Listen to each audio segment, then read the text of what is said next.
మీ business ఏదైనా మీ ఊర్లో promotion చేయాలంటే అది సుమన్ టీవీతోనే సాధ్యం. ఇప్పుడే సంప్రదించండి.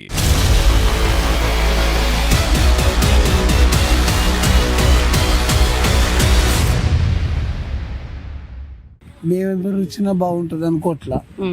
ఎందుకంటే 12 లక్షల కోట్ల అప్పు ఉంది రాష్ట్రం మీద. ఎవరు వచ్చినా బాగుంటదని మేము అనుకోట్లా. మరి ఏం చేస్తే అట్లా మన రాష్ట్రం ముందడిగేసిది? అప్పు తీర్చాలి. అప్పు తీర్చాలి. తీర్స్తే బాగుపడతాం అందరమే. అప్పుడు రాజధాని వస్తే అన్ని వస్తాయి. ఎవరు వస్తే వస్తుందో తెలియదు మాకు. అది అంటే ఇప్పుడు మీరు ఎవరు వచ్చినా బాగుపడదు అన్నారు కదా, అంటే 12 లక్షల కోట్ల అప్పు తీర్చాలి కదా.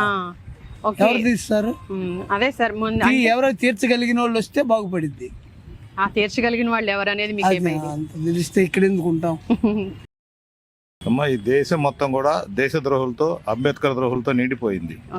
ఈ దేశద్రోహులకి రాజ్యాధికారం కట్టబెట్టడానికి భారత ఎలక్షన్ కమిషన్ కానీ, న్యాయ వ్యవస్థ కానీ తీవ్రంగా కృషి చేసి ఎన్నికలు జరిపింది. ఈ ఎన్నికల్లో ఓట్లు పంచే ప్రతి ఒక్కడూ దేశద్రోహి. ఈ దేశద్రోహుల పార్టీలు కలిసి అధికారం చేజిక్కించుకుంటాయి. వీళ్ళందరూ కూడా ఈ దేశంలో ఉండే ప్రజల్ని హింసించడానికి, వాళ్ళు దోపిడీ చేయడం కోసమే పనికొస్తాయి. చివరికి ఈ దేశంలో ఉండే నక్సలైట్ చేతిలో ఉండే గన్లు కూడా బ్లాక్ మనీతో కొనయ్యాయి. ఎలక్ట్రానిక్ అండ్ ప్రింట్ మీడియా ప్రజాస్వామ్యానికి చాలా విస్తృతమైన ప్రచారం కానీ, ప్రజాస్వామ్యాన్ని కానీ కాపాడాల్సింది కూడా ప్రింట్ అండ్ ఎలక్ట్రానిక్ మీడియా. ఈ మీడియా కూడా బ్లాక్ మనీ చేతుల్లో ఉండిపోయింది. ప్రజలంటారా అమాయకులు. కారణం ఏంటంటే 200 మంది ముస్లిమ్స్ వచ్చి ఈ దేశంలో 17 సార్లు దాడి చేసి ఈ దేశంలో ఉండే సంపదని, ఆస్తిని, మానవుల్ని, హ్యూమన్స్ని అందరినీ దోపిడీ చేశారు. 2 తుపాకులతో బ్రిటిష్ వాళ్ళు వచ్చి దోపిడీ చేశారు.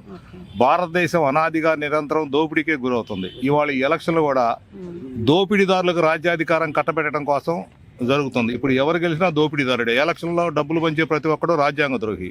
వాడి DNA బ్యాడ్. వాళ్ళు ఈ దేశానికి చాలా విస్తృతమైన నష్టం కలగజేస్తున్నారు. కాబట్టి ఎవరు గెలిచినా ఏమి ఉపయోగం లేదు. దేశద్రోహులకు పట్టం కట్టేటప్పుడు ఈ రాజ్యాంగ వ్యవస్థ కానీ, ఎలక్షన్ కమిషన్ కానీ, ఇక్కడ ఉండే న్యాయ వ్యవస్థ కానీ అందరికీ తెలిసి కూడా చూస్తూ ఊరుకున్నారు. ఒక చిన్న ఉదాహరణ, దాదాపు కొన్ని వేల మంది కంటెస్టింగ్ క్యాండిడేట్లు ఈ దేశంలో కంటెస్ట్ చేశారు. డబ్బులు పంచారన్న సంగతి అందరికీ తెలుసు. ఒక్క కంటెస్టింగ్ క్యాండిడేట్ కానీ, ఒక్క వ్యక్తి కానీ ఎలక్షన్ కమిషన్ కంప్లైంట్ చేయాలి. ఇవాళ మనం కంప్లైంట్ చేసినా ఎలక్షన్ కమిషన్ వచ్చి ఆ నియోజకవర్గంలో కూర్చొని విచారించి ఎలక్షన్ క్యాన్సిల్ చేసే ఉద్దేశం కూడా లేదు. మరి ఈ బూటకపు ఎన్నికల్లో ఎవడు గెలిచినా కూడా ప్రజలకు జరిగేది అన్యాయమే. దీనికోసం మీడియా ఎందుకు ఇంత కష్టపడుతుందో, ప్రజలు ఇంత ఆతృతగా ఎదురు చూస్తున్నారో నాకైతే అర్థం కావట్లేదమ్మా. సార్, మీరు ఇప్పుడు ఇంత బాధపడుతున్నారు కదా, మరి మన వంతుగా మనం కూడా ఏదో ఒకటి చేయాలి కదా. మన రాష్ట్రానికి మనం ఏదన్నా చెయ్యాలి అంటే మనం కూడా ఒక స్టెప్ వేయాలి కదా సార్. ఎవరైనా రాష్ట్రానికి ఏదన్నా చేయాలంటే ఇదిగో ఈ విధంగా వాయిస్ రావాలి. ప్రజలందరూ కూడా డబ్బులు తీసుకొని, డబ్బులు ఇవ్వనోడికి ఓటేస్తే దేశభక్తుడు, డబ్బులు ఇచ్చినోడికి ఓటేసే ప్రతి ఒక్కడు కూడా దేశద్రోహికి సహాయపడ్డవాళ్ళే. దేశద్రోహుడికి మొట్టమొదటి ఉండే లక్షణం ఏంటంటే ఎన్నికల్లో డబ్బు పంచడం. డబ్బు పంచుతున్నాడు అంటే బ్లాక్ మనీ పంచుతున్నాడు.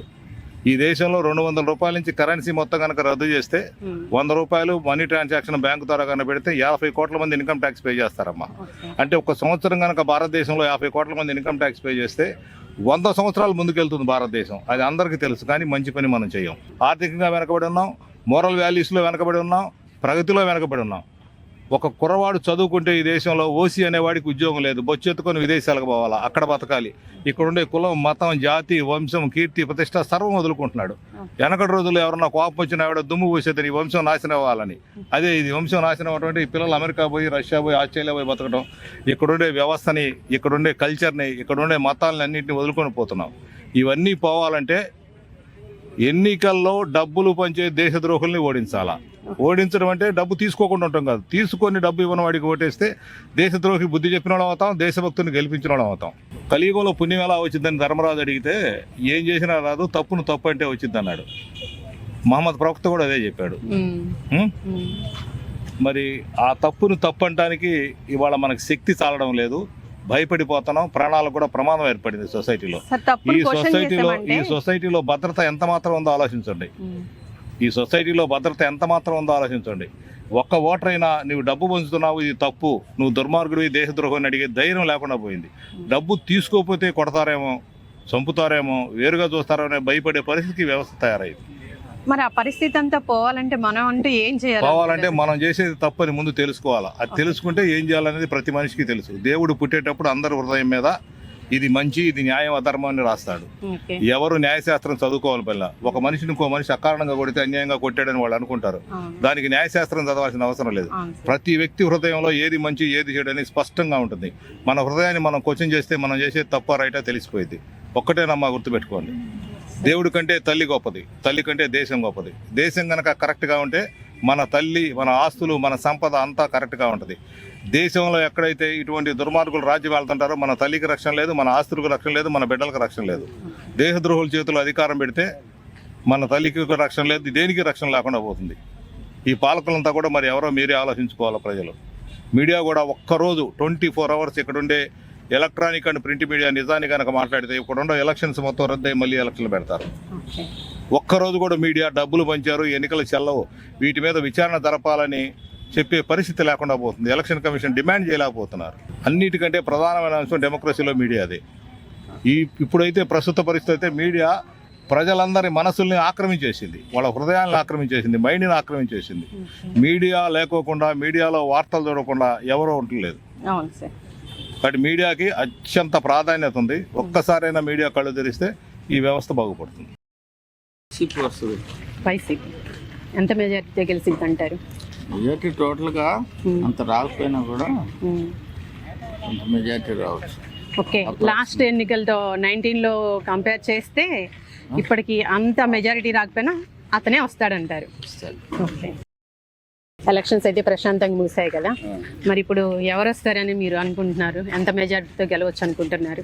ఒంగోలు అయితే జనార్దనే వస్తాడు అనుకుంటున్నాను. జనార్దన్ గారు వస్తారని. ఎందుకంటే పోయినసారి కూడా డెవలప్మెంట్, ఎమ్మెల్యేగా ఉండి కూడా చాలా డెవలప్మెంట్ చేశాడు, 100 కోట్లు తీసుకొచ్చి. ఈసారి అప్పటి నుంచి మళ్ళీ డెవలప్మెంట్ ఆగిపోయింది, ఓడిపోయింది. కానీ మళ్ళీ ఇప్పుడు ప్రజలందరూ తర్వాత గమనించారు, ఓట్లు కూడా బాగానే వేసాడు. అంటే భారీ మెజారిటీ వచ్చింది అనుకుంటున్నారా? మెజారిటీ ఎంత అనేది లెక్కలు కట్టలేం కానీ 10,000 పైన నుంచి అనుకుంటున్నాను. జనార్దన్ గారే వస్తారు. జనార్దన్ గారే వస్తారు. Okay, thanks. అయిపోయాయి కదా, ప్రశాంతంగా ముగిసాయి. మరి ఎవరు వస్తారని, ఎవరు గెలుస్తారని మీరు అనుకుంటున్నారు? ఎవరు గెలుస్తారంటే మీ ఒపీనియన్ చెప్పండి పర్టికులర్ గా. అంతే కదా, మనకు చూసాం, మనం ముందంతా ముందున్న వాళ్ళని చూసాం, ఆ బిఫోర్ ఉన్న వాళ్ళని చూసాం కదా. ఎవరి పాలన ఎలా ఉంది అనేది మీకు ఒక ఐడియా ఉంటది. మీకు ఎవరిది నచ్చింది, ఎవరు వస్తారు అనుకుంటున్నారు? ఎవరు బాగా చేస్తుంటారో జనాలు, అదే ఎవరు చేస్తారో మీరు చెప్పండి, మీ opinion. June 4th, right?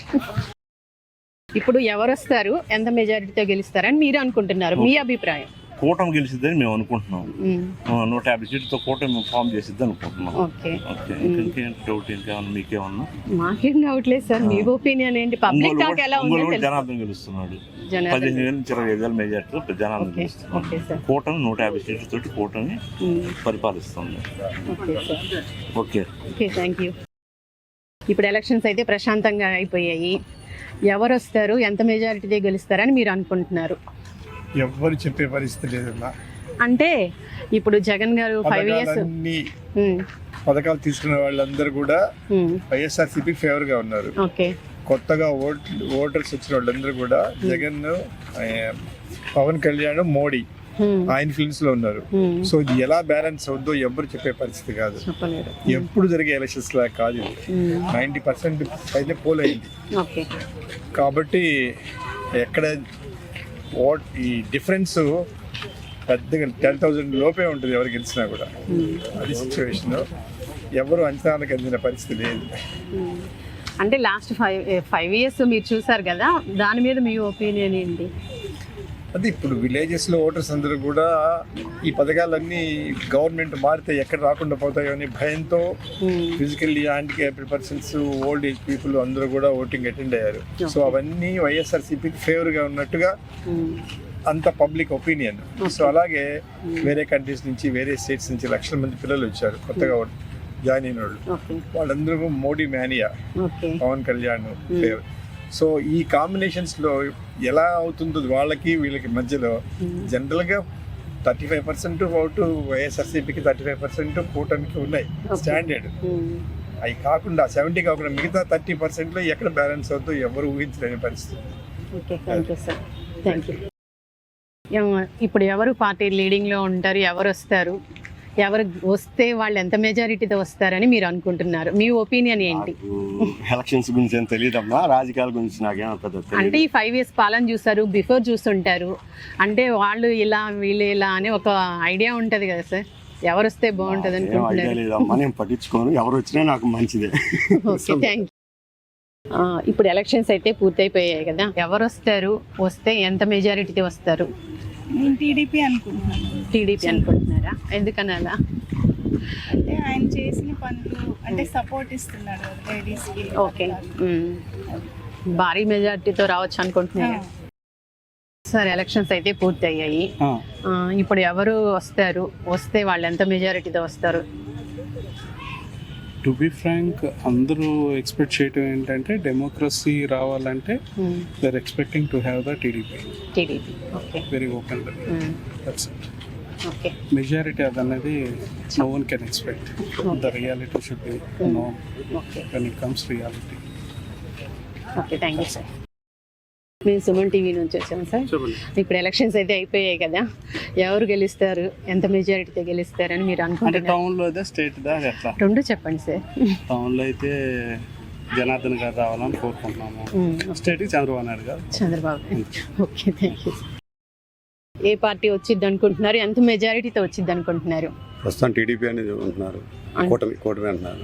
Okay sir. But majority కూడా ఉంటాను అట్లా రావాల్సింది. Okay, thank you. ఆంధ్రప్రదేశ్లో పరిస్థితులు అంత బాగలేవు. ఓకే, ఎవరు ఎక్స్పోజ్ అయినా కూడా ఆపోజిట్ వాళ్ళు అటాక్ చేసి గందరగోళం చేయటం, ప్రశాంతమైన వాతావరణం లేదు.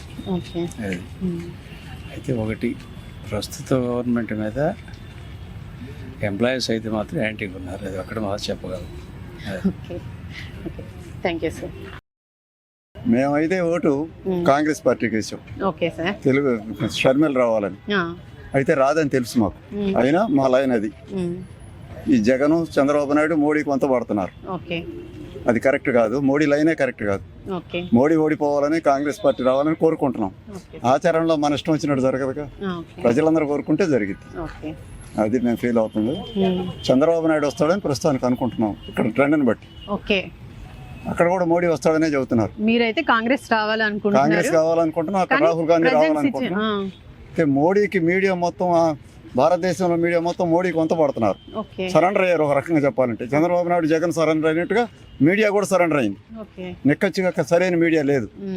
అందుకని ఇప్పుడు నార్త్ లో బాగా డౌన్ ఫాల్ లో ఉంది మోడీ వ్యవహారం.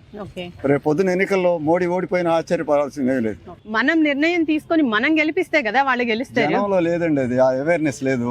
భవిష్యత్తులో గ్యారంటీకి వచ్చిందనే నమ్మకం ఉంది. మోడీ గ్యారంటీకి ఇంటికి వెళ్తాడు, అయితే టైం పట్టింది, ఇప్పుడు కాదు. బాలినేని శ్రీనివాస్ గెలుస్తాడమ్మా. బాలినేని శ్రీనివాస్ గారు గెలుస్తారు.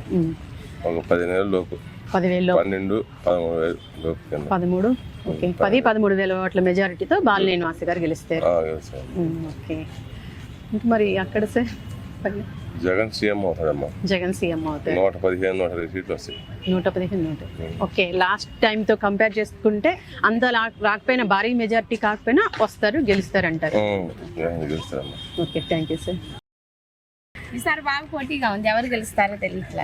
గెలిచిందాకా అంటే మీకంటే ఒక ఒపీనియన్ ఉంటది కదా, వీళ్ళు వస్తారు అనే ఒపీనియన్ ఏం లేదండి? తెలుగుదేశం అంటున్నారు, కొంతమందికి జగన్ అంటున్నారు. పోటాపోటీగా ఉంది, తెలియట్లా. మీకు అంటే మీరు పర్టికులర్ గా వీళ్ళే వస్తారు, ఇలా చేస్తారు, ఈ 5 సంవత్సరాల పాలన ఎలా ఉంది, అంతకుముందు వాళ్ళు అలా ఉన్నారని ఏమన్నా ఐడియా లేదు? జగన్ పాలన బాగుంది, మాకు నచ్చింది.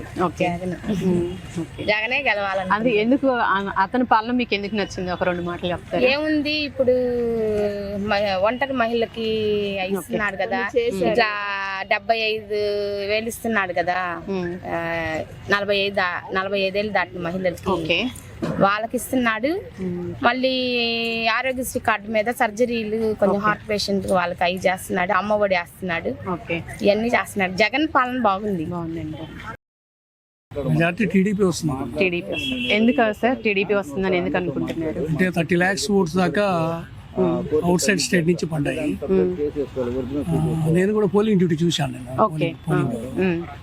పల్లెల్లో పిలిపి చేయించుకున్నారు.